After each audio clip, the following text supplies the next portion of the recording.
à ce webinaire, être employeur d'une structure de l'ESS. Alors, pour démarrer, rappelez les règles du micro, ça vient d'être dit. Là, c'est enregistré. Donc, vous pourrez bénéficier de regarder ensuite. Alors, juste pour Célestin, j'ai eu un petit retard au démarrage, ce qui fait que l'enregistrement a démarré au milieu de la présentation d'Olivia. Oui, j'ai vu, c'est pas grave, je vais me débrouiller. C'est gentil, merci beaucoup. Désolé. Alors, pour démarrer, vous connaissez déjà un petit peu. Moi, je vais juste me présenter très rapidement. Donc, moi, je suis Ludovic Carlier. Mon métier, c'est intervenant en organisation. Là, je suis à Dunkerque, où, par le ciel, je vois qu'il fait super beau par chez moi, ce qui n'était pas le cas hier. Donc, mon métier à moi, c'est d'optimiser le potentiel des personnes, des groupes, des organisations, des assos, et développer la partie organisationnelle, relationnelle, pour obtenir et atteindre les objectifs, on va dire, avec plus de fluidité. Alors, pour ça, je fais de la formation, de la facilitation du changement, je fais du coaching. Alors, Olivia le soulignait, je travaille avec la PES, je fais partie du réseau, parce qu'on a un même socle de valeurs à partager, qui sont l'ESS, et que je retrouve aussi, moi, dans mon cabinet. Ça fait 12 ans que je fais ce métier, et avant, j'étais directeur d'une structure qui faisait du développement social local et qui gérait des centres socioculturels et des maisons de partage. J'ai fait ça pendant 8 ans. Donc, je connais bien tout ce qui est rapport entre l'association, gouvernance, être dirigeant, salarié. C'est quelque chose que je maîtrise.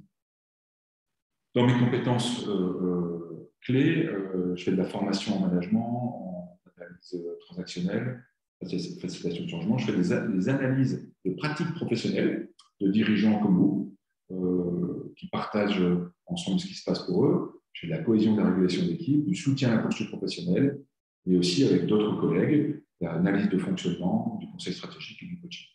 Ça, voilà, c'est un peu ce que je fais depuis une dizaine d'années.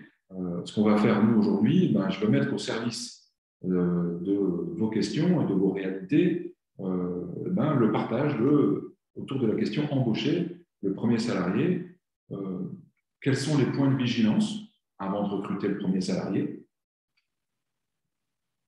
Comment passer de fondateur de l'association à salarié? Parce que j'ai pas mal rencontré ça, notamment dans un accompagnement DLA, ou même aussi au niveau de la PES.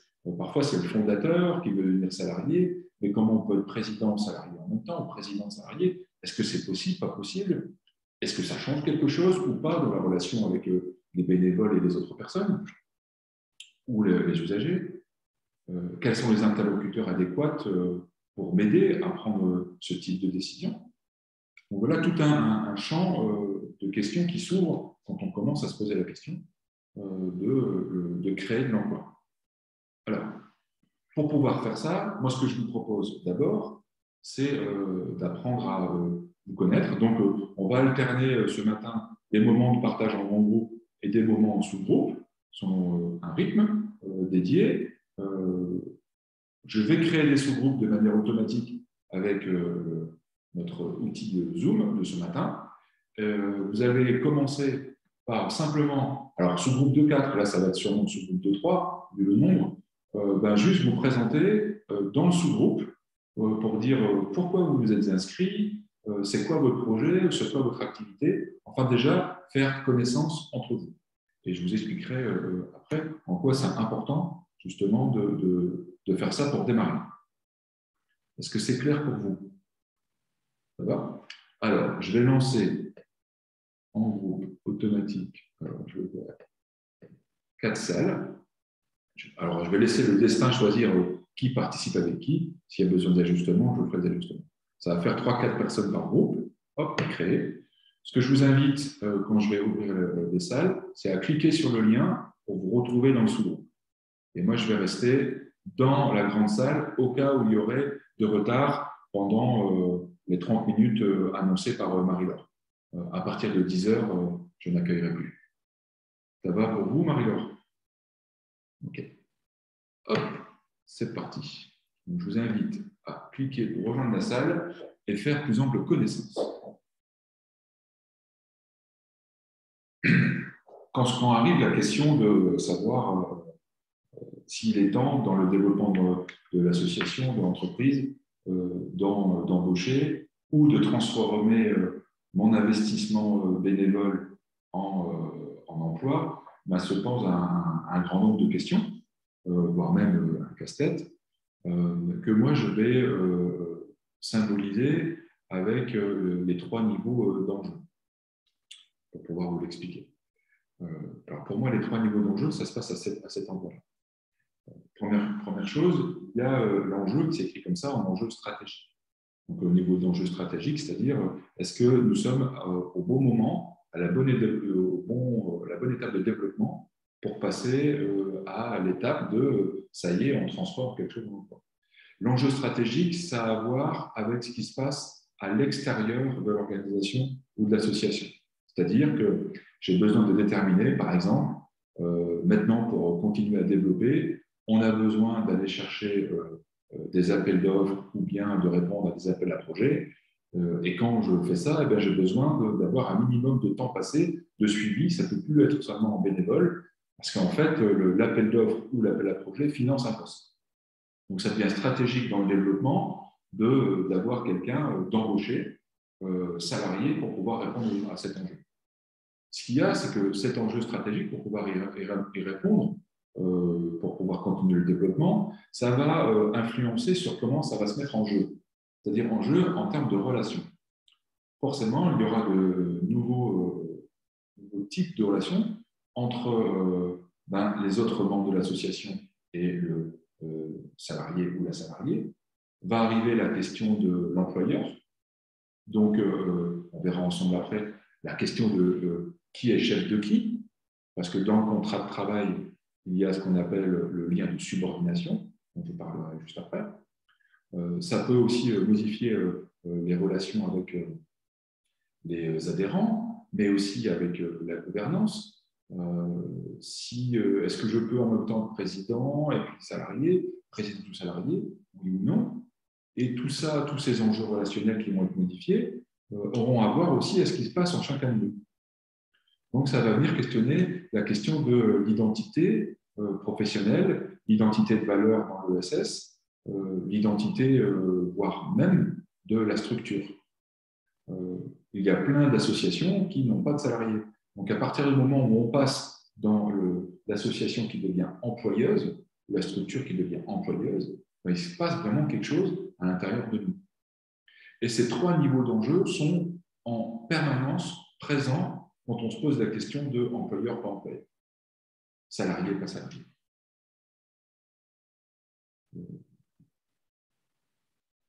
Qui je suis en tant que personne va influencer aussi l'enjeu stratégique. L'enjeu stratégique va m'impacter moi en tant que personne, et du coup, les enjeux relationnels avec les différents modes d'organisation du rôle vont être impactés. Alors, un élément stratégique, je vous disais, c'est la question essentielle d'abord à déterminer. L'élément stratégique, c'est vraiment l'élément qui fait que l'entreprise ou l'association va permettre de continuer à vivre ou à se développer. Moi, ce que j'avais envie de faire avec vous ce matin, c'est ce qu'on a préparé avec Olivier et Marion et Hélène, c'était de partir sur votre réalité à vous. C'est-à-dire de ne pas vous donner comme ça quelque chose ex nihilo. Alors, j'ai préparé des choses. Mais pour moi, ce qui est important, c'est partir de là où vous êtes. Donc, ce qu'on va faire maintenant, c'est que vous allez retourner en sous-groupe. Et vous allez, je vais vous demander de travailler, on va se revoir juste après, à déterminer les questions que vous vous posez. C'est-à-dire, vous seriez satisfait ou satisfaite tout à l'heure à 11h30 si vous repartiez à la réponse à quoi? C'est quoi? Si on a déjà la réponse. Par exemple? Par exemple, c'est moi, c'est Laura Liévaux. En fait, l'idée, c'est que je pense qu'on a beaucoup d'entre nous ont le même problème, c'est de trouver un modèle économique pour pouvoir embaucher. Oui. Alors, le modèle économique, du coup, ça devient à déterminer l'élément stratégique extérieur qui permet d'avoir un flux de financement. Est-ce que c'est un appel d'offres? Est-ce que c'est un appel à projet? Ou bien est-ce que c'est du chiffre d'affaires? Et je vais parler du chiffre d'affaires pour simplifier, pour dire on est bien dans les entreprises, dans l'ESS. Le chiffre d'affaires, moi je vais mettre, alors c'est peut-être un gros mot, mais le fait qu'on vende une prestation de service même si elle a une finalité qu'elle est portée par des valeurs, ça génère quand même un flux d'argent. Lorsqu'on va faire de la comptabilité au niveau associatif, ça va rentrer dans les recettes. Et les recettes, c'est un chiffre. Voilà. Donc moi, un chiffre d'affaires dont l'objectif est de développer une manière différente de service avec les valeurs que vous portez. Donc là, ce qu'il y a besoin de se poser comme question, c'est quel élément stratégique qui me permet, moi, de dire c'est ça dont j'ai besoin. Par exemple, quand on est une jeune structure et qu'on se lance, l'élément stratégique du départ, c'est faire du chiffre. Donc, du coup, il y aura beaucoup dans le enjeu, en relation, il faudra énormément faire du commerce ou se montrer si on ne vend rien pour générer des flux. Si on reste avec sa bonne idée à l'intérieur de sa boutique, ça ne va pas rencontrer ce que je vais appeler le marché, ou bien les adhérents, ou bien les usagers, peu importe le nom qu'on les utilise. Ça, c'est une question de culture. Dans tous les cas, l'élément stratégique, c'est ça. À partir du moment où on a un salarié, où on a démarré, par exemple, avec un mi-temps, l'élément stratégique, ça va être de trouver quelque chose qui nous permet soit d'augmenter le temps, de passer de 24 heures à 30 heures, soit de stabiliser l'emploi. Donc, c'est un autre élément stratégique. Du coup, le comment n'est pas le même, parce que l'objectif n'est pas le même. Donc, la première question, c'est quels sont vos besoins en éléments stratégiques? Ça, c'est un élément de question pour vous, Laura. Mais pour d'autres personnes autour de cet écran, il y a peut-être d'autres questions que vous posez. Donc, je reviens à ce que je disais, c'est vous seriez satisfait ou satisfaite si vous repartiez avec quelle réponse à quelle question dans ce cadre ici. Si vous vous êtes inscrit, c'est que vous venez chercher quelque chose. Moi, pour pouvoir répondre à vos questions, j'ai besoin que vous me les posiez. Donc, dans ce cadre-là, vous allez repartir en sous-groupe, vous allez réfléchir entre vous à l'ensemble de questions sur lesquelles vous devrez obtenir des réponses. On va se revoir juste après en grand groupe. Moi, je vais les noter, et puis je vais co-construire avec vous pour les éléments de réponse. Et je m'appuierai peut-être avec la salle 4, où on va retrouver les personnes de la BGE et de la PES qui vont peut-être pouvoir apporter des éléments de réponse. Ils ne sont pas juste là en spectateur. Hein. Ce n'est pas comme ça que ça fonctionne. Donc, vous ne pourrez pas regarder vos mails en même temps qu'on fait notre truc. On va être tous ensemble. On sait faire illusion, Ludovic. Oui, non, mais je veux dire. C'est bon pour vous? C'est clair? Et moi, je vais passer dans les sous-groupes pour voir un peu comment ça se passe pour vous. Dans les sous-groupes, je vais vous inviter maintenant, chacun et chacune, à noter dans le discuter la question que vous vous posez ou le thème que vous souhaitez aborder suite à vos échanges.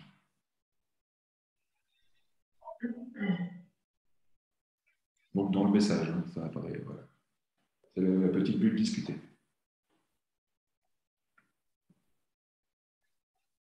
Comme ça permettra aussi à Lucas de participer parce qu'il n'a pas de micro.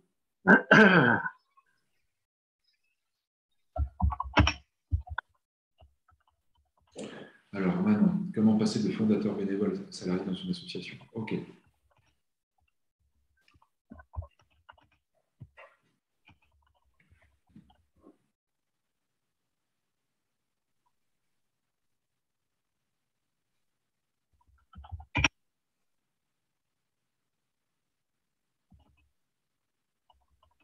Quel type de contrat est-il possible de créer dans un commerce en ESS? Pour Edith, en type de contrat de travail?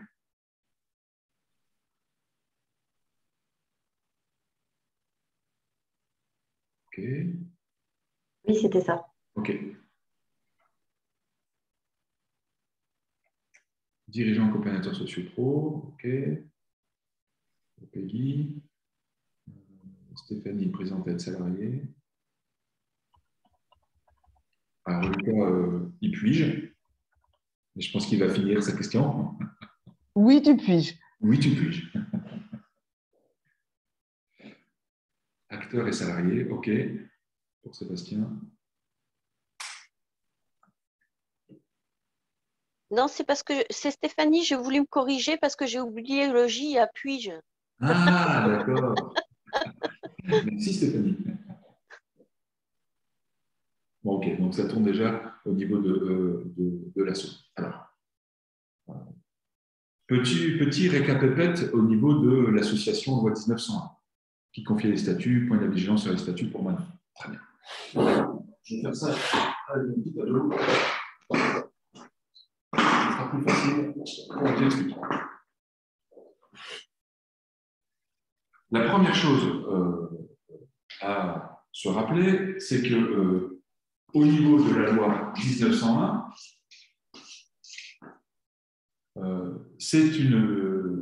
l'objectif, c'est de créer une entité juridique, donc on va appeler une personne morale qui peut passer des contrats. Une association, c'est une fiction. C'est-à-dire que vous ne pouvez pas, quand vous baladez en forêt, par exemple, vous ne dites pas, ah, tiens, une petite association à côté des fraises des bois. Ça n'existe pas. Donc, comme ça n'existe pas, une association, comme toute organisation, elle ne peut pas passer des contrats ou avoir des adhérents. Donc, une association, ça va être d'abord un contrat qui a un nom spécial que vous connaissez, qui sont les statuts. Les statuts, ils vont être déposés et vont créer la personne morale, c'est-à-dire la capacité juridique à passer des contrats. Comme une association loi 1901 n'existe pas, il va, on va dire en termes de droit, les statuts vont désigner une personne qu'on va appeler présidente ou président ou grand calife, vous pouvez l'appeler comme vous voulez parce qu'il n'y a pas de règle. Hein. Pour créer une association en France, loi 1901, il faut être 2 minimum. Il faut avoir un objet licite. Donc, les associations de malfaiteurs sont illégales, et avoir pour but le non-enrichissement personnel. Ça, c'est très important, parce que ça veut dire qu'une association n'a pas pour but, au niveau des membres, à ce qu'ils se partagent de l'argent. C'est mettre en commun une énergie de vie pour atteindre un projet collectif. On va dire que, d'un point de vue légal, le projet collectif, il démarre à 2. Donc, les statuts vont désigner une personne qui est nommée dans les statuts pour que, intuitu personnel, comme une association, ça n'a pas de bras, ça n'a pas de jambes, ça ne peut pas signer de contrat. Donc, ça va désigner une personne qui est capable de signer des contrats, y compris des contrats de travail. Donc, qu'est-ce qui va se passer? C'est qu'une association à but non lucratif, ça ne veut pas dire que l'association ne peut pas garder de l'argent. Le but non lucratif, ça veut dire que les membres de l'association ne peuvent pas se partager les bénéfices. Alors, qu'est-ce que ça veut dire maintenant par rapport à vos questions? Ça veut dire qu'une association, je vais prendre un truc classique, représenté comme ceci. Sur l'écran, ok. Vous allez avoir un président. Parfois, il y a un bureau autour. Président ou président. Parfois, en fonction de la taille, il y a un conseil d'administration. Ça dépend de la taille. Parfois, et même tout le temps plutôt, il y a une autre instance qui est l'AGO. On va retrouver tous les adhérents.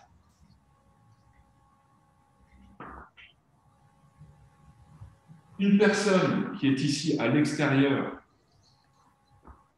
quand elle veut aller à l'intérieur de l'association, elle va prendre sa carte d'adhérent, elle va adhérer à l'association.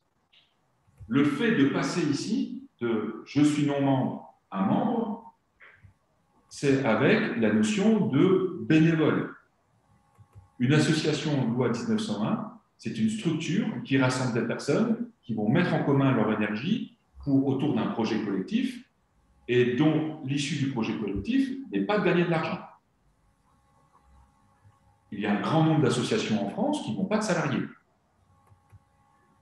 Jusque-là, on est clair. Ce qui fait que, pour répondre à la question, est-ce que je peux être président, présidente, fondateur, fondatrice, membre de l'association et salarié? Non. Juridiquement, il y a un conflit. Alors, il vient d'où le conflit? Il vient qu'une association, incarnée intuitu personae par son président ou sa présidente, peut passer des contrats avec d'autres structures. Les structures extérieures, on peut en trouver ici, par exemple, la région. La région, eh ben, on va répondre à un appel à projet. Donc, je vais envoyer un document qui va être produit ici par la répartition des rôles. La région va dire, ben, c'est OK, il y aura un contrat entre la région et l'association qui va vous dire, ben, nous, on vous donne, par exemple, de l'argent pour créer un poste. Ça va? Sur un projet de 1 an et demi. Ben, l'association prend, du coup, je parle bien de l'association, une fonction employeur. Donc, elle va devoir recruter. Mais comme ses membres, ils ne peuvent pas recevoir d'argent, à côté va apparaître une autre entité où on va retrouver, peut-être, pour faire simple, je vais mettre quand même une personne et peut-être 2 autres personnes à côté, qui peut être stagiaire ou pas. Mais en tout cas, cette personne ici, dirigeant, directrice, coordinateur, coordinatrice, chef de projet, peu importe le titre, va être liée à l'association par un contrat de travail.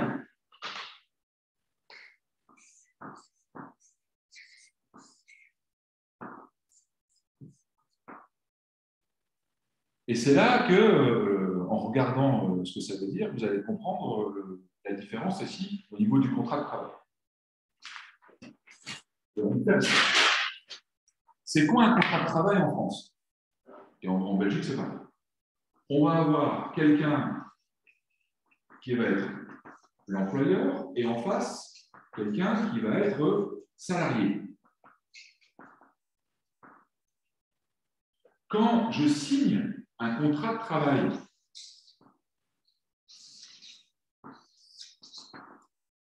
eh bien, il y a une particularité dans le contrat de travail, c'est que j'accepte en signant le contrat, donc là, salarié, je signe ici, ici, l'employeur, je signe ici, on a un contrat, et ce contrat, qu'est-ce qu'il va dire? Ce contrat, il va dire que j'accepte en tant que salarié le lien de subordination. C'est-à-dire que j'accepte de recevoir des ordres de quelqu'un qui est mon employeur et qui va me dire, bon voilà, le contrat de travail est un équilibre entre la rétribution, c'est-à-dire évidemment le salaire, mais il n'y a pas que ça. Il y a tout ce que je vais donner, les locaux, l'ordinateur, le téléphone, l'accès, les frais de déplacement, ce qu'on veut, et ma contribution en compétences, en temps, en expérience, etc. C'est ça qui fait le lien de travail. Ce qui fait que vous ne pouvez pas vous-même vous donner des ordres. Un contrat de travail, c'est la base, c'est 2 parties. C'est 2 signataires différents. Est-ce que vous me suivez sur le lien de subordination? Ça va. D'ailleurs, le premier motif de licenciement pour faute disciplinaire, c'est insubordination. C'est un motif simple. Si quelqu'un qui est lié par le contrat de travail avec moi, je lui dis, bon voilà, dans le cadre du contrat qu'on a signé, tu dois rendre l'appel d'offres ou l'appel à projet telle date pour financer ton poste, tu ne me le rends pas, il y a un déséquilibre entre la contribution que tu donnes et la rétribution que je te donne moi, et bien, du coup, il y a rupture du contrat. Ça, c'est encore une autre chose. C'est-à-dire qu'il y a un déséquilibre, il faut le faire de manière différente. Ce qui fait que, pour revenir sur la question, est-ce qu'on peut être dans une structure associative en même temps administrateur désigné par les statuts ou administratrice, présidente, président fondateur et m'auto-donner, m'auto-signer un contrat de travail? C'est illégal. Ça ne fonctionne pas comme ça. Ça va pour vous? Alors, pour ceux et celles qui ont posé des questions, je vous invite à réouvrir le micro et puis à poser des questions. Peggy. Juste, est-ce qu'on peut être adhérent et salarié?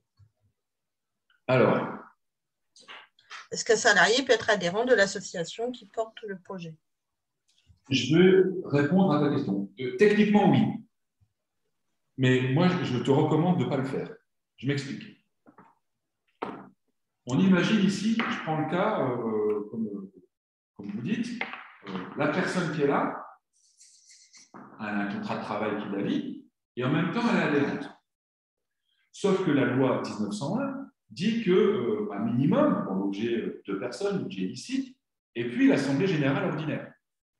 C'est-à-dire qu'on rassemble les adhérents pour faire voter des choses.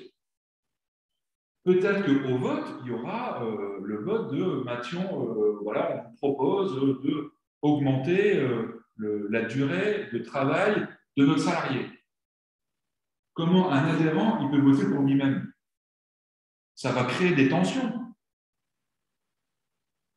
Je ne peux pas être, c'est la question de la place, à deux endroits en même temps. Comme par exemple, lorsque on a dans les gros assos, par exemple, que j'ai dirigés, où on était à plus de 80 personnes, 2 millions d'euros de recettes qui venaient de différentes sources. Bon, à un moment donné, comme il y a énormément de fonds publics, on a ce qu'on va avoir un commissaire aux comptes. Oui. Donc, le commissaire aux comptes, il vient vérifier, c'est une fonction légale, hein, il vient vérifier si l'argent qui est donné par l'État ou les autres organismes publics est bien utilisé par rapport au contrat qui est passé ici. Donc, il vient faire un contrôle. Et puis après, il y a un rapport spécial. Le rapport spécial du commissaire aux comptes, c'est de vérifier que les administrateurs qui sont là, ils n'ont pas auto-voté un contrat avec eux-mêmes parce qu'ils sont chefs d'entreprise à côté. Par exemple, ici, je suis chef d'entreprise d'une boîte de publicité, ici, hein, mais je suis aussi administrateur de l'association. Bah, pour faire simple, je vais faire à prix. Donc, quand on va voter quel devis on va choisir, je vais me choisir moi-même. Mais pas possible. Alors, ce qui est recommandé, par exemple, c'est possible, ça, à partir du moment où, c'est vrai aussi avec, quand on a des administrateurs qui sont politiques, qui viennent de conseils municipaux, ils doivent sortir du conseil municipal au moment où ils passent au vote de la subvention. Parce que je ne peux pas m'auto-donner de l'argent en tant qu'administrateur, même avec un mandat.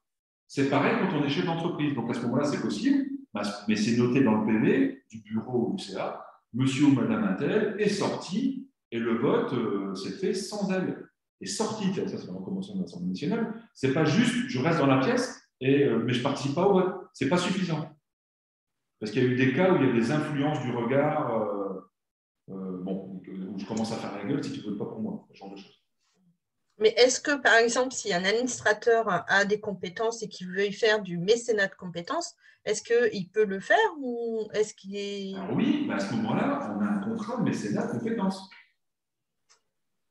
D'accord. C'est-à-dire qu'il faut le clarifier par un contrat. Parce que le risque, c'est la requalification du contrat. Tant que vous êtes entre vous, ça marche. Tant que c'est petit, ça fonctionne. Mais on imagine qu'à côté, il y a une autre entreprise qui n'est pas administrateur et qui se dit mais c'est dégueulasse ça, ce qu'ils font là. Moi, je propose des devis à chaque fois, je suis retoqué parce que lui, il est administrateur et il attaque. Et là, on va regarder les contrats. Ça va pour vous? Si je peux me permettre, c'est Émilie Oui. Meuglin qui parle. Du coup, ça fait écho à… Manon, en fait, était dans notre groupe et a écrit les questions du groupe. Donc, on se doutait bien qu'on ne pouvait pas être salarié en même temps que responsable de l'asso. Et si donc on souhaite être salarié parce qu'on on a besoin de cette rémunération et qu'on confie donc la présidence de l'association à quelqu'un d'autre, est-ce qu'il y a des points de vigilance sur les statuts, justement, dans la création de l'association, sur lesquels on peut jouer pour dire qu'on ne se fasse pas… Écoute, c'est simple, ça se fait. C'est-à-dire qu'on va créer une association avec les copains, les copines qui vont venir ici pour pouvoir me permettre d'avoir le job. Alors, ça marche, ça se fait, tant que tout le monde s'entend bien. Parce que, comme il y a le lien de subordination, et que d'un point de vue statutaire, la personne qui est désignée, qui est employeur, l'employeur, c'est bien l'association, sauf que la personne qui signe le contrat, c'est le président ou la présidente. Sauf que quand il accepte d'être président ou présidente, il est responsable civil, pénal, sur tout le reste. Exemple, on l'accepte pour faire plaisir, pour te donner un coup de main de faire les choses. Bon. Du coup, l'entreprise devient, l'association devient employeuse. Donc, il y a toutes les obligations qui vont apparaître avec. L'obligation du contrat de travail avec le bon motif, avec le pointage, le repos hebdomadaire, la convention collective associée, le droit du travail, toutes les obligations à mettre en place. Mais quand il n'y a qu'un seul salarié, la responsabilité, elle est là-haut. Hein. C'est que, exemple, déjà vécu, document unique, il y a un salarié, document unique d'évaluation des risques professionnels, il n'est pas fait. Ça démarre, hop, hop, accident de bagnole. C'est une obligation légale. Qui c'est qui s'est retrouvé devant le tribunal? Là-haut. Hein. Eh oui. Donc, la question n'est pas tant de est-ce que c'est possible en jouant sur les frontières? Oui. Moi, je dis attention, c'est possible quand tout va bien. Parce qu'au moindre anicroche, vous savez, le juridique, moi j'étais conseiller prud'homal avant, c'est on ne regarde pas on regarde les intentions, mais surtout on regarde les contrats. Qu'est-ce qui est obligatoire, qu'est-ce qui n'est pas obligatoire, c'est fait, c'est pas fait. C'est pas fait, après le code, il est tout simple. Hein. Je vous ai juste, alors justement, j'ai fait exprès, voyez, c'est comme quand on devient employeur. Vous voyez le titre de ça? Gestion du personnel simplifié. OK. Voilà. Ça, dès la première structure, alors c'est vrai qu'après, il y a toutes les grosses, hein, il y a le CE, etc. Il y a plein de choses à mettre en place en fonction de la taille d'entreprise. Mais il y a des obligations qui démarrent tout de suite avec un salarié et ça va être porté par l'association.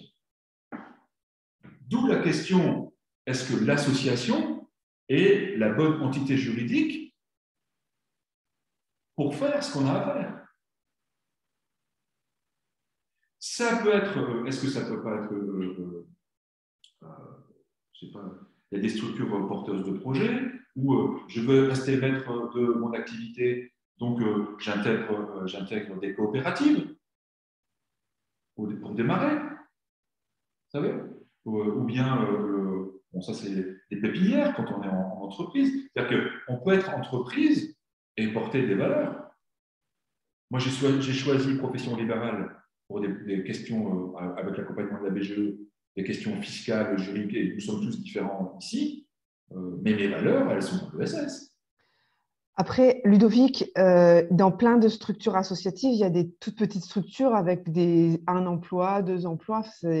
Les associations, elles sont quand même, elles ont plutôt tendance à être des petits employeurs, des très petits employeurs. Oui, avec toutes les conséquences que ça a derrière. C'est-à-dire, par exemple, j'accompagne des petites structures, voire même des grosses, des dirigeants d'entreprise qui ont 20 ou 30 personnes, hein, qui sont des assos, des gros assos, et qui disent, par exemple, nous, les pointages, c'est pas grave, on fait confiance. OK, super. Sauf que c'est une obligation légale. Donc, c'est ce que je voulais dire, c'est que la structure, le risque qui est associé, c'est d'imaginer qu'on peut se dédouaner des obligations légales. Il y a plein de structures qui le font et qui fonctionnent super, jusqu'au crash. Moi, mon intention, ce n'est pas de vous faire peur. Mon intention, c'est de dire, au moment où vous faites le choix, posez bien l'opportunité et les risques qui sont en face. Quand vous avez conscience des risques, vous pouvez y aller quand même. Ça, c'est OK. Mais en conscience des risques. Ce qui est sûr, c'est que d'un point de vue légal, avec le lien de subordination du contrat de travail, on ne peut pas être aux 2 endroits en même temps. Pour la question de savoir est-ce que je vais toujours rester en maîtrise, pour rester en maîtrise, effectivement, dès que je me retrouve ici avec un contrat de travail, il peut y avoir une maîtrise de ce que je fais tant que je suis en accord là-haut. Parce que l'employeur, c'est là-haut. Si à un moment donné, il y a une tension avec les membres ici, forcément, en tant que salarié, fondateur, fondatrice ou pas, vous êtes tenu avec un contrat de salarié, pas avec un contrat d'administrateur. Mon petit conseil, excuse-moi Ludovic, c'est le conseil que je donne souvent, c'est de pas, quand il y a trop peu de personnes en étant dirigeant, en fait, si jamais on ne s'entend pas avec 2 personnes, ça va être très dur. Par contre, quand on a une structure un peu plus collective, c'est d'autant plus facile. C'est d'autant plus facile d'échanger et d'avoir une certaine collégialité dans les décisions. Moi, ce que j'ai vu de mon expérience, hein, c'est que quand une structure reste vraiment toute petite, avec uniquement 2 dirigeants, et qu'en général, il y a un seul dirigeant qui décide et l'autre, c'est plutôt un prête-nom, du coup, si on se dispute, si ça se passe très mal avec la personne qui décide de tout, on n'arrive pas à résoudre le problème. Par contre, si d'emblée, on essaie d'équilibrer les pouvoirs, moi, je pense que l'équilibre des pouvoirs, c'est quelque chose de très important dans une structure associative, même si on a bien compris que c'est le président concrètement qui va en justice. Mais quand même, l'équilibre des pouvoirs au sein d'une structure associative, il est important, il est à travailler d'emblée. Ce qui, moi, du coup, m'amène à dire que concrètement, dans la gouvernance, si on travaille en se disant, voilà, au départ, on est 2. Mon travail va être de trouver des personnes qui vont être de confiance, de faire monter le collectif, ce que j'appelle faire monter le collectif, de trouver des personnes qui ont la même énergie, la même vision du travail et la même vision des valeurs, les mêmes valeurs. Je pourrais, à un moment donné, parce qu'en fait, ce n'est pas qu'une question de volonté, c'est une question de ressources. Et en général, il n'y a pas souvent assez de ressources au démarrage pour créer l'emploi. Mais du coup, ce temps-là, ça permet de travailler ces dimensions de gouvernance pour après pouvoir démissionner de ses fonctions de dirigeant et être ensuite le premier salarié dans la structure en fonction de la réalité qui se fera jour. Je ne sais pas ce que tu en penses, Ludovic. Oui, je suis d'accord avec ce que tu dis, avec l'idée que, on revient avec une des questions, tous travaillent au statut. Les statuts, c'est les règles de fonctionnement de l'entité ici. Comment on entre, comment on sort et comment on débloque. C'est-à-dire, par exemple, mettre dans les statuts vote à l'unanimité, c'est une pure connerie. Mettre dans les statuts, oublier de mettre, par exemple, en cas d'égalité de vote, le président ou la présidente à voix prépondérante, ça c'est essentiel, parce que ça permet de débloquer. Mais l'histoire du pouvoir et du contre-pouvoir dans les statuts des règles de fonctionnement, c'est essentiel. D'autant plus que, le deuxième point de vigilance, par rapport aux questions, en fonction de l'objet de l'association, lorsque vous allez rencontrer, et moi je recommande d'aller voir un expert comptable, qui va vous dire, par rapport à l'objet de cette association, voici la convention collective qui est accrochée. Des fois, il n'y en a pas. Donc, c'est le droit du travail, il y a des obligations que vous avez montrées. Puis après, il y a la convention collective. Parce qu'en fonction de l'objet, ce n'est pas la même convention collective, et en fonction de la convention collective, ce n'est pas les mêmes règles ici pour le contrat de travail. Et ce n'est pas le même salaire. Donc, on imagine l'objet en disant, ça c'est ouvert, avant de déposer des statuts quasiment, il faudrait anticiper en disant, moi j'ai envie de faire ça. Si j'écris l'objet comme ça, je vais rattacher à quel code APE. Ce code APE, il va me donner quelle convention collective. Parce qu'il existe dans le droit du travail ce qu'on appelle des conventions, des accords collectifs de branche, dits de branche étendue. Quand c'est de branche étendue, c'est le ministère du Travail qui dit ça, c'est applicable obligatoirement dans la branche. C'est-à-dire que vous ne pouvez pas dire moi, je fais ce métier-là, mais non, je ne prends pas la convention collective, je vais rester au bord du travail, c'est plus simple. Tout. Ça ne fonctionne pas. Donc, le lien entre comment, ce que disait Hélène, je suis d'accord, sur comment travailler ici, le mode de fonctionnement, c'est les statuts, comment on entre, comment on sort, comment on régule, et après, l'objet va déterminer comment je vais passer des contrats de travail.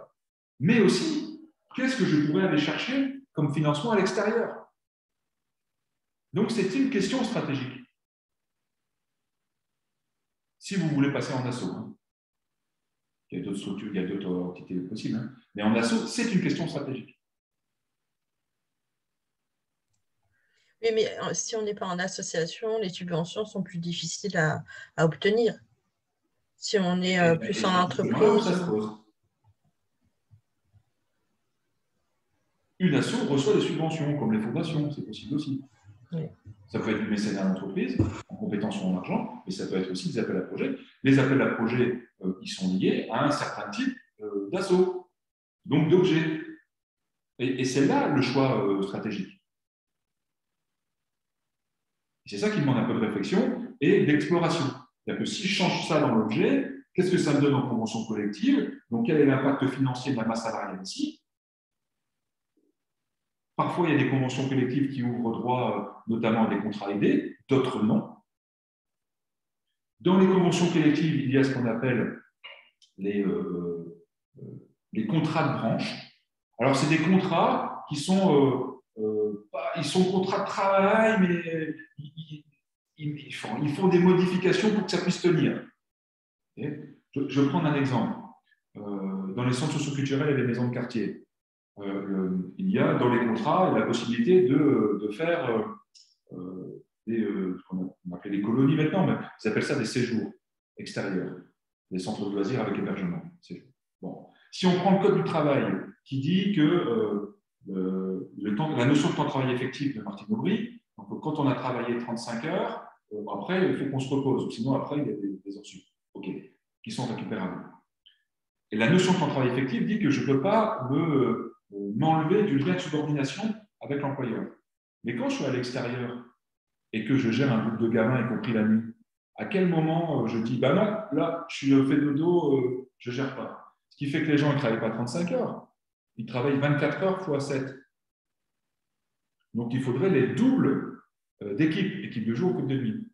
Sauf que l'État finance une équipe. Donc, il n'y a jamais de contrôle sur les heures, sur les séjours. Parce que si l'inspection du travail fait du contrôle, on ferme toutes les colonies en France. Donc, il y a des subtilités comme ça de branches. Là, je parle de quelque chose que je connais bien, mais il doit y avoir aussi ça en fonction de l'objet de ce que vous voulez faire. Donc, allez vous renseigner auprès d'experts comptables qui ont l'habitude de générer la paye pour les structures. Parce que vient la question après, c'est comment on génère la fiche de paie. Parce que la fiche de paie qui est générée, elle est liée au contrat de travail, qui est lié à l'objet qui a généré une convention collective ou bien le code du travail. Et tout est lié. Ça va pour vous? Alors, est-ce que j'ai répondu à toutes les questions? En tant que c'était pour Stéphanie. En tant que présidente d'association, comment être salarié n'est pas possible. Comment protéger notre projet et le nom du projet? À quel niveau, Par exemple, un peu comme pour le référencement des sites internet, notre nom d'asso ou notre nom, etc. Est-ce qu'on doit poser, c'est quelque chose qu'on doit payer à l'année ou quelque chose comme ça pour que notre nom de notre projet nous appartienne à nous et puisse pas être repris par tout le monde? D'accord. La première chose, c'est déjà, si tu crées l'association, il y a déjà une étude qui est faite, une recherche pour savoir si le nom existe déjà avant. Donc ça, tu peux le faire en allant sur le site. Sur les entreprises, c'est pareil. Quand on veut créer une entreprise, il faut aller vérifier que ce n'est pas déposé à l'INPI. Bon. Sur un nom de domaine de ce site web, c'est la même chose. Donc si le nom il est déjà déposé, tu ne pourras pas le prendre. D'où parfois l'intérêt, même si, par exemple, moi, je n'ai pas de site internet, mais quand je me suis créé il y a 12 ans, j'ai acheté mon nom de domaine Investir Humain. Alors, ça me coûte, je ne sais pas, 5 balles par an, mais du coup, j'ai mon nom de domaine et personne ne peut le prendre. Donc, le jour où je vois le site, donc il y a ça aussi à réfléchir. Parfois, même le nom, il est à anticiper avec la com liée et le fait qu'il soit disponible ou non disponible.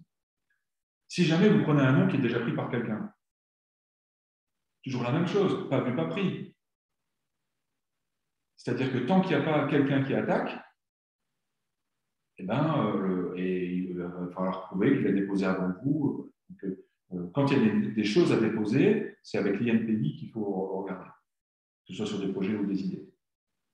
Pour ça, il existe différents dossiers, comme l'enveloppe solo. Maintenant, c'est plus une enveloppe, c'est un informatique. Où en fait, vous écrivez votre projet, votre idée, vous l'envoyez, je ne sais plus combien ça coûte, et vous recevez. Alors, ça ne protège pas du copie, mais ça protège que le fait que quelqu'un le fasse à votre place, vous pouvez prouver que vous avez eu l'idée avant et que vous l'appliquez. Parce que le jour où vous l'envoyez, vous avez une date. Donc, en fait, ça aide en cas de procédure juridique, mais ça ne protège pas de la copie. plus vous êtes visible, plus vous avez la chance ou le risque d'être copié. Donc, il y a à protéger les éléments stratégiques. Est-ce que j'ai répondu à votre question maintenant? Ok.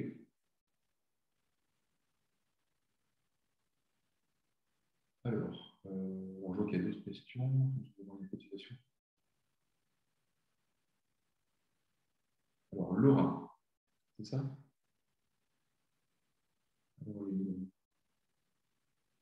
Laura Liévaux. Oui, moi, je me posais la question justement par rapport aux prestations et aux cotisations, parce que l'idée, c'est que justement, quand on a justement le conseil d'administration, les bénévoles, etc., on sait très bien que du coup, les bénévoles ont une influence sur l'AG et donc une influence sur les décisions. Quand on crée une association, on n'a pas forcément envie que tous les bénévoles qui n'ont pas forcément de toute façon envie de s'impliquer, ils payent une cotisation pour avoir le droit aux prestations.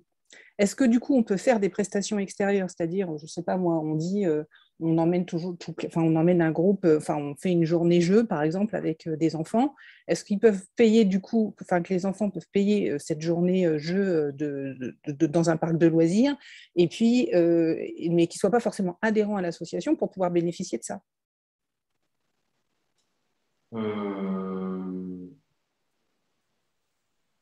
Alors ça dépendra de votre contrat d'assurance. L'association ici peut prendre une assurance qui protège les administrateurs. D'ailleurs, je vous recommande, ceux qui n'ont pas de vérifier, de bien prendre l'option assurance risque de gestion en tant qu'administrateur. Parce que si vous êtes administrateur d'une structure et vous prenez de mauvaises décisions qui engagent des débiteurs à l'extérieur, on peut venir chercher l'argent sur vos comptes personnels. Donc, il y a une assurance d'administrateur, administratrice à prendre en tant qu'administrateur. Ensuite, vous allez prendre une assurance qui va protéger les adhérents en cas des activités d'association. Dans le cas d'activité, vous pouvez, en fonction des types d'activités, et c'est vraiment à voir avec votre assureur, moi je recommande de faire un rendez-vous par an avec eux pour vérifier les activités et l'ajustement du contrat, avoir des personnes qui sont protégées et qui payent l'activité et non pas l'adhésion. Mais tout dépend. Si c'est une fois par terrain, ça a réglé avec l'assureur. Parfois, il vous dit non, laissez tomber, c'est trop compliqué. Faites l'adhésion ou ouvrez l'adhésion parce qu'il y aura une meilleure couverture par rapport à l'activité. D'accord, merci. D'accord ? Ok. Autre question auquel je n'aurais pas répondu, peut-être ? Oui. Moi, j'avais demandé, exemple, on crée une structure de SS, donc une entreprise d'insertion ou un atelier chantier d'insertion. On a 2 ou 3 salariés en insertion. Il est obligatoire d'avoir un accompagnement socio-professionnel. Peut-on, si on a les capacités en tant que dirigeant, de l'avoir fait par le passé, est-ce qu'on peut cumuler son poste de dirigeant avec une partie de prise en charge d'accompagnateurs socio-professionnels des 2, 3 ou salariés que l'on aurait pour débuter. Parce que prendre une ASP juste à un temps partiel, très partiel, déjà, il faut trouver. Et derrière, ça peut être compliqué. Donc, est-ce qu'on peut cumuler en tant que dirigeant ces fonctions? Moi, spontanément, j'ai quelque chose de juridique, j'ai l'expérience, et puis après, le troisième. Premier élément de réponse, je dirais, pensez à aller voir des structures qui existent déjà et posez-leur la question. Comment ils font eux? Parce qu'eux, ils se sont peut-être déjà posé la question, donc est-ce qu'il y a déjà eu un conflit, notamment lié à la convention? Parce que peut-être que ça peut être faisable, donc à voir avec la branche et ce qui se passe dans la branche. Deuxième chose, d'un point de vue légal, en tant que bénévole, j'apporte mon temps et mes compétences. Donc, ce serait OK de faire une action bénévole à partir du moment où il n'y a pas de contrepartie. La différence avec là, quand je parlais, excusez-moi, quand je parlais de dirigeant, je parlais du directeur, c'est-à-dire la personne qui est salariée en tant que coordinateur, directeur, etc., qui puisse cumuler aussi, pas le président. Oui, je me suis mal exprimée. J'avais mal compris, pardon. Oui, à ce moment-là, il faut juste l'ajouter dans la fiche de fonction. Vous savez, vous pouvez avoir dans les structures des personnes qui ont 2 métiers. À mi-temps, ils font quelque chose et d'un autre mi-temps, ils font autre chose. Donc, ils ont 2 fiches de fonction avec deux responsabilités différentes. Et après, au niveau du contrat de travail, parfois c'est 2 contrats de travail, parfois c'est la convention collective qui dit, dans ce cadre-là, on prend la rémunération la plus élevée des 2 métiers. Et du coup, la personne, elle a payé 35 heures, mais au métier le plus élevé. Ça dépend vraiment de l'objet de la convention.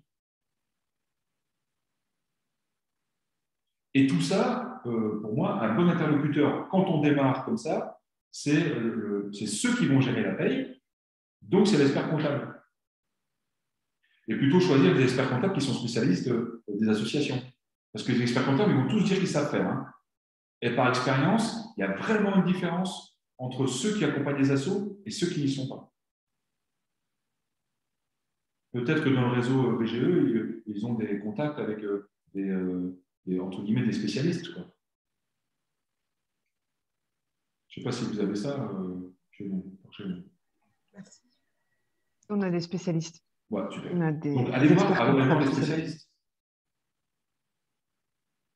L'avantage pour moi, l'intérêt de ce webinaire, c'est de comprendre qu'il y a des questions à se poser avant de démarrer. Parce que très souvent, qu'est-ce que je vois? C'est que les gens, ils créent l'asso. Le fondateur, ou fondatrice, il reste président d'honneur.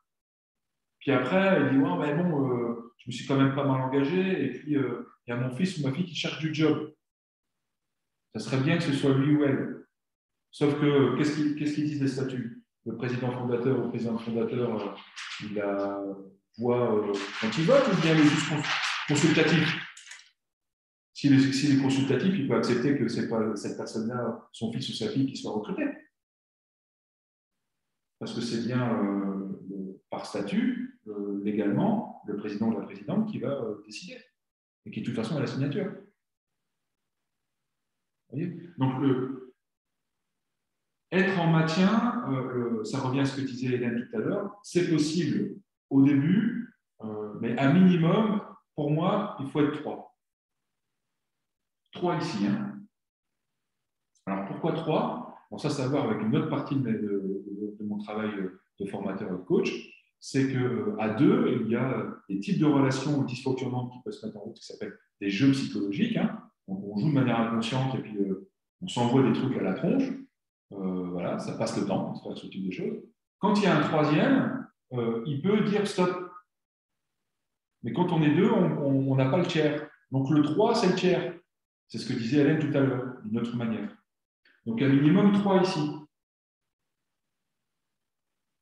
Les directions bicéphales, ça va vous renvoyer des choses que vous connaissez très, très, très bien. L'autorité bicéphale, c'est l'autorité de couple, papa-maman. On a tous vécu les moments où ça allait, on a tous vécu des moments de tension. L'autorité bicéphale, c'est compliqué à mettre en œuvre parce que ça demande beaucoup de temps de régulation. Et j'allais dire, sans les enfants. C'est-à-dire sans ceux qui vont venir challenger notre autorité. Donc, les salariés. Ou l'importance aussi d'avoir ici des hommes de réflexion sans les salariés. Alors même qu'au début, j'étais là, et peut-être j'ai glissé ici et j'ai donné le rôle là-haut. Chaque trait ici est une frontière. Il se passe des choses sur les frontières.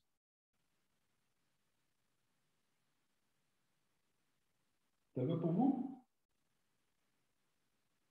Donc, je vais faire un petit tour d'écran pour vérifier, dans l'ordre que j'ai là, si j'ai bien répondu à l'ensemble de vos questions. Patricia, démarrez par vous. Où vous en êtes? Je ne l'ai pas posée parce qu'elle était écrite, hein, donc j'ai écouté la réponse. C'était quoi la question que vous posiez? Moi, c'était justement dans les toutes premières, dans une structure, est-il possible d'être acteur et salarié? Oui, ok. Donc, acteur, oui, on peut être acteur, actrice ici, acteur et actrice ici, sauf que c'est les contrats différents qui vont donner le type de contribution. Acteur bénévole, acteur salarié. Laura? Peut-être elle n'est pas présente. Alors, Émilie? En ce qui me concerne, en ce qui me concerne, vous avez répondu à mes questions. Ok, merci. Émilie? C'est bon pour moi. Ok. Merci. Manon, Oui, c'est bon pour moi aussi. Merci. Peggy, Parfait pour moi. Merci. Edith. Oui, ça va. Ouh, c'est un petit ça va. C'est la question du contrat de travail. Oui, non, mais c'est par rapport à, voilà, à plusieurs domaines. Donc, le contrat sera différent, tout à fait. En fait, le contrat de travail, vous pouvez passer tous les contrats de travail que vous voulez à partir du moment où ils sont en cohérence avec le droit. Donc, ça va être, que ce soit un CDI ou un CDD, moi, je vais juste apporter déjà une nuance ici. On va prendre un contrat à durée déterminée. Juste vous apporter, peut-être vous l'avez déjà entendu, mais je vais bien insister sur ce sujet-là. Le licenciement pour un CDD n'existe pas. C'est une rupture anticipée du contrat de travail. C'est mieux d'embaucher en CDI parce que jusqu'à 1 an et demi après, vous pouvez licencier sans indemnité de licenciement. D'accord. La gestion pure. Hein. Parce qu'il faut 1 an d'ancienneté. Oui, tout à fait. Alors qu'un CDD, si vous partez sur un CDD, la personne ne se présente pas au travail, alors, il faut faire un courrier, 2-3 courriers, vous êtes obligé d'appeler au début. C'est ça. Et elle peut revenir. C'est très compliqué de rompre un CDD, contrairement à ce qu'on pense, hein, juridiquement. C'est plus facile sur un CDI. Les contrats aidés, c'est encore autre chose, parce que les contrats aidés, ils font un mixte entre le CDI et le CDD. Donc, pour les contrats aidés, c'est à chaque fois, en fonction du type de contrat aidé, vous allez avoir des droits et devoirs qui sont différents. Donc, c'est vraiment là, tout est dans le contrat, et il y a des cas d'espèce à chaque fois. Attention sur le CDD. Le CDD est le seul contrat avec les contrats aidés pour lequel, d'un point de vue légal, droit du travail simplement, le contrat écrit est obligatoire avec un motif. Un CDD qui démarre, qui n'a pas le contrat écrit dans les 48 heures, il y a requalification automatique en CDI à temps plein. Je répète, requalification automatique en CDI à temps plein. Ça n'a même pas besoin d'aller jusqu'au prud'homme, vous perdez à la conciliation, vous faites le contrat, c'est terminé. D'accord. Donc, attention aux modalités techniques du contrat. Ouais. Ça, pareil, vous avez autour de vous des personnes qui peuvent vous conseiller. Oui, genre l'expert comptable, tout ça. Ouais, voilà. J'avais déjà été voir là. Et sur des questions, ils ont une partie juriste, hein, et sur des questions précises, vous pouvez aussi demander aux personnes de la DGE, voire même, parfois, ils ont peut-être des avocats droit social qui peuvent vous aider en consultation gratuite. Enfin, moi, j'avais bénéficié de ça à l'époque, hein, mais je suis un vieux maintenant, c'était il y a 12 ans, peut-être que ça existe encore. Très bien, merci beaucoup. Oui. Sébastien? Je me permets juste là de compléter par rapport à ce point-là. Désolée si le son n'est pas très bon. Parce que vous posiez la question des prestations aussi dans l'ESS et tout. Alors, dans l'ESS ou hors ESS, de toute façon, tous les contrats de travail sont les mêmes. Par contre, il y a la question des valeurs. C'est-à-dire, en gros, dans les contrats que vous allez mettre en place, il faut aussi s'interroger sur c'est quoi les valeurs que je défends de manière humaine. Est-ce que c'est d'enchaîner des CDD tous les 3 mois parce que du coup, ça me libère et ça me permet l'été de payer personne? Ou est-ce qu'à un moment, j'ai une réflexion plus long terme sur la qualité de vie au travail, sur la dynamique d'équipe, sur l'implication des gens, sur la montée en compétences, etc. Voilà, c'est juste un point d'attention que je mets quand même parce que Ludovic amène énormément de choses sur l'aspect réglementaire, on peut pas. Mais on rappelle aussi qu'on est quand même dans une dimension ESS avec une attention importante au bien-être humain et le travail en fait partie. Donc voilà, je me permets de préciser ça, y compris si vous faites appel à des prestataires, c'est ce que je disais tout à l'heure dans le groupe, toutes les deux quand on en parlait. La prestation, pour moi, elle a du sens si ce sont des choses très ponctuelles, quelques heures par-ci, par-là, sur une mission que vous ne savez pas faire vous-même, type communication, type vous organisez un gros événement, type voilà. Par contre, si c'est sur une mission pérenne, tous les mois, la même chose, etc., en termes éthiques, ça se pose la question de est-ce que je prends un prestataire ou est-ce qu'à un moment, j'embauche quelqu'un à partir du moment où, évidemment, il y a l'équilibre économique qui le permet. Merci de cet apport, Olivia. Donc, ça va voir aussi avec la différence que vous pouvez faire, chacun et chacune, au niveau du recrutement. Oui, parce que vous parlez beaucoup d'associations et moi, je suis plus en commerce. Voilà. Dans le commerce, c'est pareil.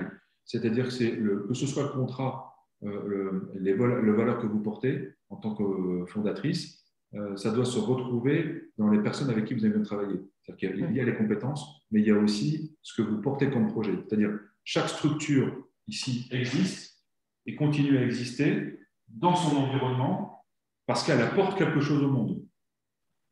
Donc, la question, c'est qu'est-ce que vous avez envie d'apporter au monde? Et le comment, c'est ce qu'Olivia rappelle, le comment est différent. Ça va? Tout à fait. Sébastien? Ouais, ça me fait poser beaucoup de questions au niveau réglementaire surtout. Bon, c'est à creuser, hein, parce que moi, mon projet, c'est pas non plus pour un emploi qui serait un nombre d'heures précis par semaine, mais plus pas des prestations, mais des formations, des journées de formation sur le lieu de l'association.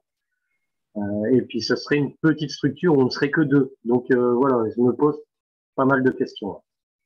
Moi, ce que je vous invite à faire, c'est du coup entrer en réseau et d'aller, quand on est comme ça, notamment sur la formation, parce que formation, je suis organisme de formation, la loi a bien changé en janvier 2022 pour pouvoir faire des formations, notamment avec la certification Caplopi. Je vous invite vraiment à aller regarder ce que c'est avant de vous lancer, parce qu'il y a des obligations légales, réglementaires et administratives très importantes. Et ça est en train de révolutionner le monde de la formation. D'accord. Donc, allez voir Qualiopi, Qualiopi. Allez chercher un peu là-dessus, vous allez voir. C'est noté. C'est hyper compliqué de faire un dossier pour être certifié Qualiopi. Enfin, pour avoir regardé, oui, c'est ça, c'est qu'à la limite, il faut presque se faire aider par quelqu'un. Qualiopi, c'est tout simple. Qualiopi a été fait pour réduire le nombre d'organismes de formation en France pour pouvoir les contrôler. Donc, il y a eu d'abord Datadoc il y a 5-6 ans où on est passé de 48 000 organismes de formation en France à 25 000. Là, avec Qualiopi, l'objectif, c'est de diviser par 2. Donc, d'arriver en dessous des 20 000 pour que la DRICT maintenant, soit en capacité humaine de faire des contrôles sur où vont l'argent destiné à la formation professionnelle. C'est tout simple. C'est du contrôle. Ça apporte, alors, il y a quand même une démarche qualité globale, mais ça n'apporte rien, on va dire, sur le fait. En revanche, par exemple, depuis Qualiopi, je dis juste ça pour Sébastien, moi j'ai arrêté la démarche, je continue quand même à faire des formations avec des clients qui ne financent pas sur le thème de Qualiopi, je me fais héberger par une autre structure qui aide Qualiopi, n'empêche que depuis 10 mois, ça y est, j'ai une assistante externalisée. Et ça me coûte environ 700 € par mois parce que je suis dans l'incapacité tout seul de pouvoir faire face à la surcharge administrative. Je précise aussi que de plus en plus de réseaux thématiques, je le sais parce que l'APES c'est le cas, mais il y en a d'autres en fonction des domaines dans lesquels vous voulez être, qui se font certifier Qualiopi pour pouvoir avoir cette couverture pour leurs membres. C'est ça. Donc, ça peut… Parce qu'effectivement, le but de Qualiopi, c'est de garder les gros et de supprimer les petits trucs de formation. Donc, si vous faites une formation par-ci, par-là, mais que vous n'avez pas vocation à faire que ça n'a pas de sens de rentrer, de vous faire certifier parce que c'est extrêmement long, c'est horrible. Mais par contre, si vous intégrez un réseau ou si vous faites partie d'un réseau qui a la certification, là, ça peut avoir du sens, quoi. Et comment on le trouve, ce réseau ? Ça dépend de votre domaine d'intervention. Si vous êtes sur, je sais pas, les structures d'insertion, par exemple, c'est des réseaux sur l'insertion, il y en a quelques-uns. Alors après, je connais pas bien votre territoire, donc je peux pas trop vous aider là-dessus, mais vous pouvez avoir des réseaux thématiques, vous pouvez avoir les réseaux, mais après, on n'intègre pas un réseau que pour ça, quoi. Normalement, on intègre un réseau parce qu'on s'y retrouve en termes de valeurs, parce qu'on défend un message politique, parce que voilà, pour plein de raisons. Mais quand vous êtes dans le sanitaire et social, il y a l'URIOPS, par exemple. Enfin, voilà, ça dépend vraiment des sujets de vos domaines d'action. Pour revenir sur le profil et le projet de Sébastien par rapport à la notion de formation, Sébastien, vous coupez si je me trompe, mais en fait, c'était plutôt de la prestation, de l'information et de l'accueil du public. On n'est pas sur cette grande dimension voilà, ouais, moi, c'est plus une transmission de savoir au coup par coup sur des thèmes, des sujets que je ne transforme pas en structure de formation, quoi. Ouais, super. Donc, attention au terme. Tant que c'est de la transmission de savoir, on peut dire de la formation, de l'accompagnement, choisissez précisément avec Marie-Laure comment vous vous présentez au monde. Parce que si vous dites le mot formation, les obligations réglementaires vont vous tomber dessus. Ouais, en fait, il faut juste jouer sur les mots, quoi. Yep. Il faut jouer avec les règles du jeu, en fait. Si on essaie d'être en dehors des règles du jeu, le système nous rattrape. Ouais. Vous êtes consultant. C'est ça. D'accord. Alors, je vois l'heure qui tourne, je voudrais pouvoir finir le tour d'écran. Stéphanie? Moi, j'ai appris beaucoup de choses. Vous avez répondu à mes questions et oui, j'ai pu compléter des données et c'est très intéressant. Ouais. Merci. Ok, avec plaisir. Lucas? Alors, ça sera par messagerie.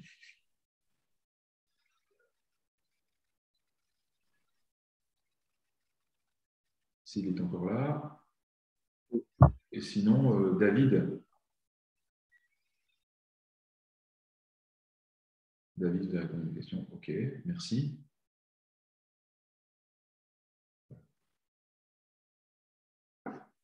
Alors, Lucas, je vois. Oui, je vous remercie pour votre aide. Ok, super. Alors, ce que je vous propose maintenant, c'est une dernière fois. Hop, je fais un petit rappel. Notre employeur salarié, ça pose quoi comme point de vigilance? Il y a la question du juridique. Il y a l'objet de l'association qui va déterminer un accord collectif ou pas, et ça aura des implications notamment au niveau du contrat.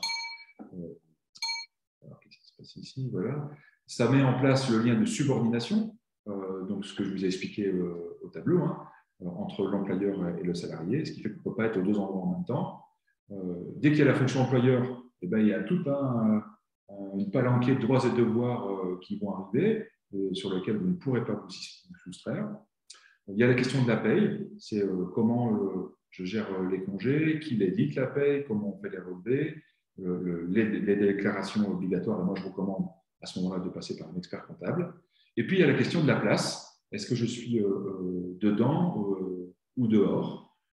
À quel moment je peux être en tant que fondateur, fondatrice ou bien salarié? Et la question de la place est une question essentielle parce que en fonction de la place que vous allez prendre dans la structure, vous n'aurez pas le même regard et les mêmes liens avec le reste.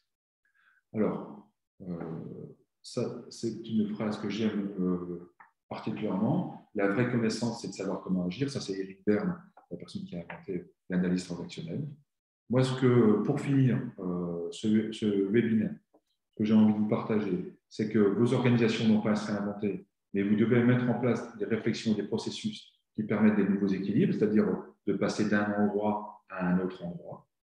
Et puis, pour terminer, ce que j'avais envie, je vais aller ici tout de suite. Voilà, je vais mettre en là. Ce que je vous propose, c'est que prendre 30 secondes chacun pour réfléchir en silence individuellement, c'est quoi votre coup de cœur de la matinée, ce que vous prenez pour vous, et puis quand c'est fait, on partage en grand groupe. Et je parle aussi aux personnes professionnelles de l'APES et de BGE. Donc, hop, je vais arrêter de partager. 30 secondes et après, la parole à chacun pour pouvoir.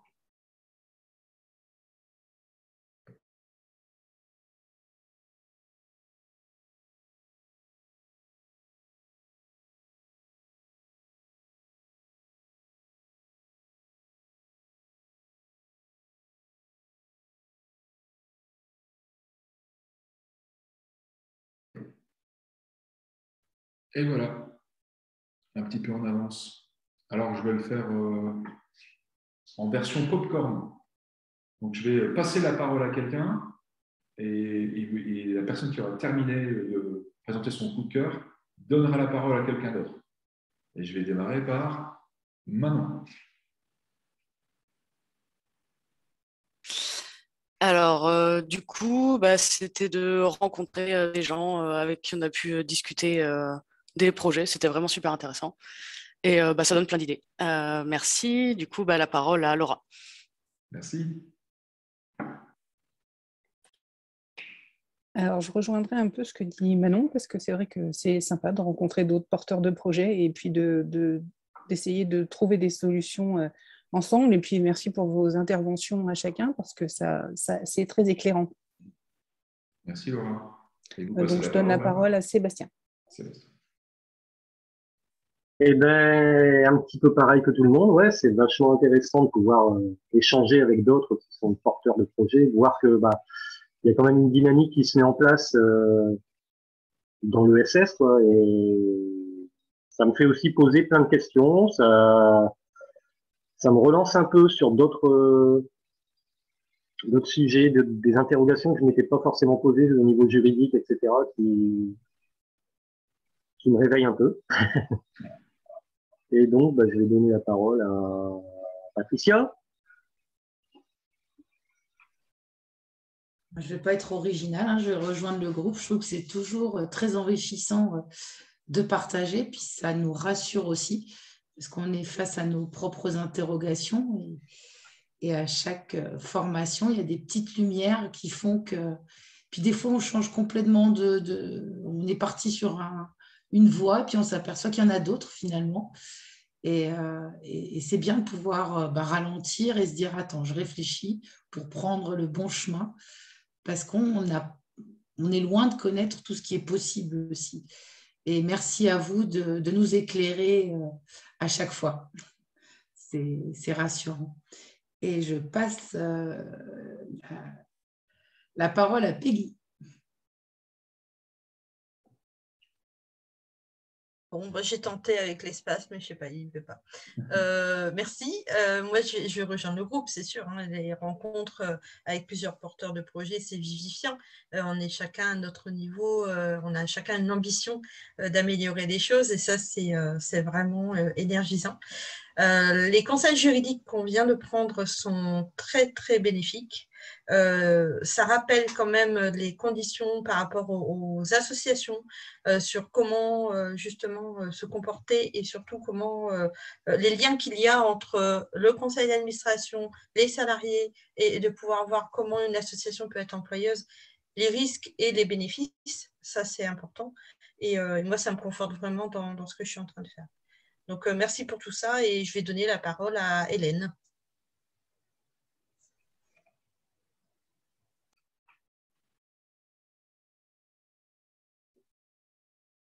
Qui se connecte. Je suis là. Merci Peggy. Voilà, moi je vous rejoins totalement. Je trouve ça intéressant de vous voir et d'avancer sur le type de réflexion. Nous, en tant qu'accompagnateurs, on veille à toujours avoir un équilibre entre ce qu'on apprend et les rencontres, et de voir en fait, en plus, à quel stade en sont les autres. C'est aussi rassurant pour son positionnement, je pense, même si vous avez tous des projets différents et vous êtes en différents stades. Sachez qu'il n'y a pas de projet idéal. Enfin, je le cherche, hein, je ne l'ai pas trouvé. Vous avez tous vos forces et vos faiblesses. Et nous, on veut travailler vraiment sur les forces, en n'oubliant pas les faiblesses, hein, bien évidemment. Il ne faut pas les gommer, il ne faut pas les mettre sous le tapis pour prendre des exemples d'autres personnes. Mais l'idée, c'est vraiment travailler sur vos forces, et puis de réfléchir, d'envisager des choses sur vos faiblesses pour essayer de les contenir, en tout cas de les connaître, de les contenir et d'essayer d'y pallier, bien évidemment.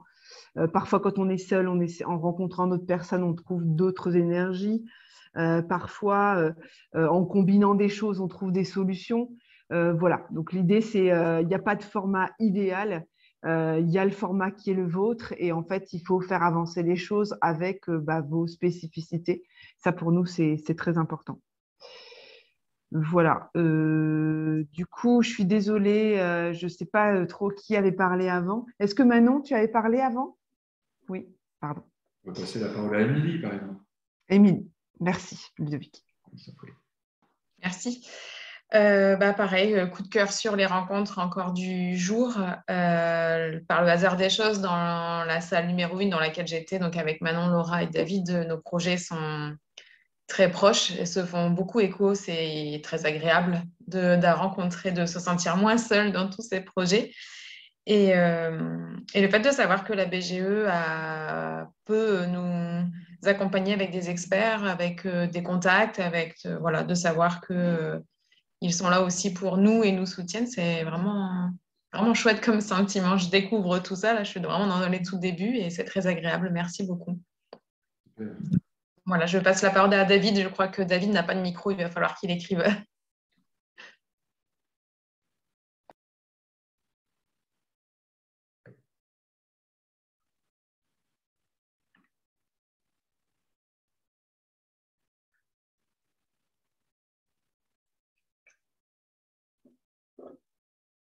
David, Ça peut être plus long du coup.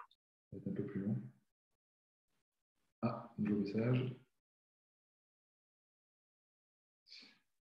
Donc, je vais lire. Merci, Émilie. Je rejoins le point du partage de présentation dans différents projets et le coup de cœur principalement est le point soulevé sur l'éthique sociale, contrat en CDI, prestations et la réflexion à laquelle cela amène.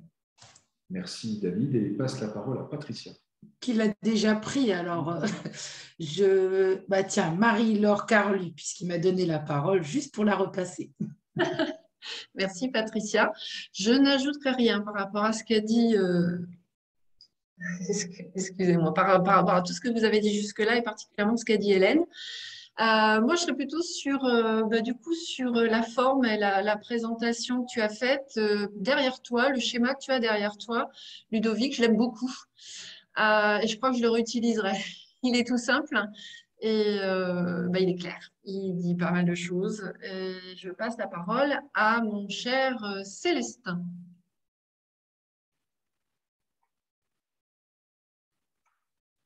Je crois que Célestin n'est pas avec nous. Voilà. Ah oui, Célestin est parti. Oui. Voilà. Eh bien, je crois qu'on a fait... non, j'ai Nathalie.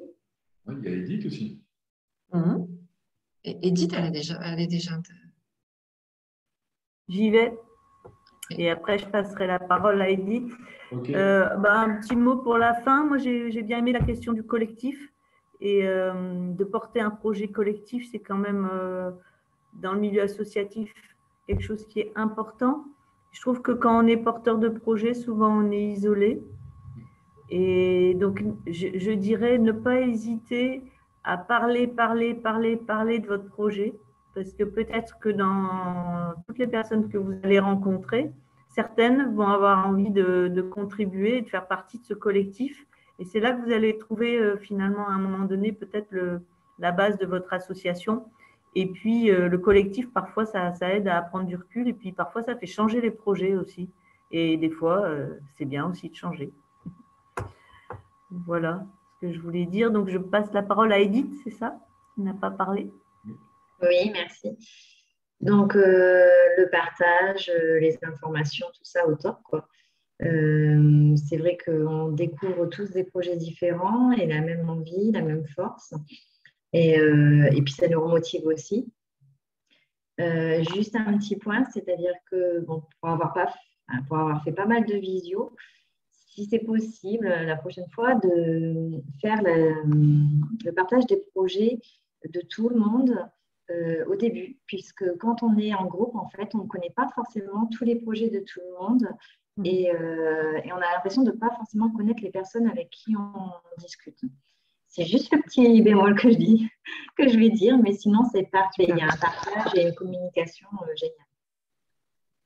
Et merci pour toutes ces informations positives.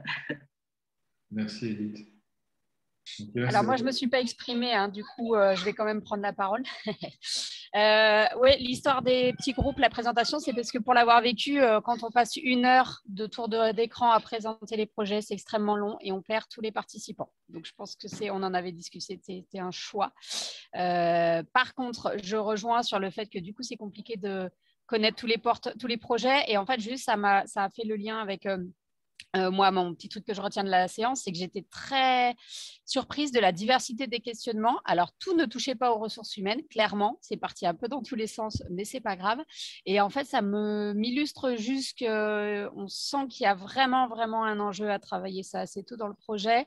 Et avec Hélène et Marie-Laure, on avait évoqué au début de nos discussions la possibilité de proposer d'autres rencontres pour aller plus loin sur certains sujets, soit en webinaire, soit en présentiel, peut-être sur le second semestre. Et voilà, on en discutera, mais j'ai senti que du coup, on avait balayé les prémices de certains sujets, mais peut-être qu'il y a du sens à aller plus loin. Donc voilà, j'étais contente de voir la diversité de vos questionnements. Merci. Il reste Stéphanie.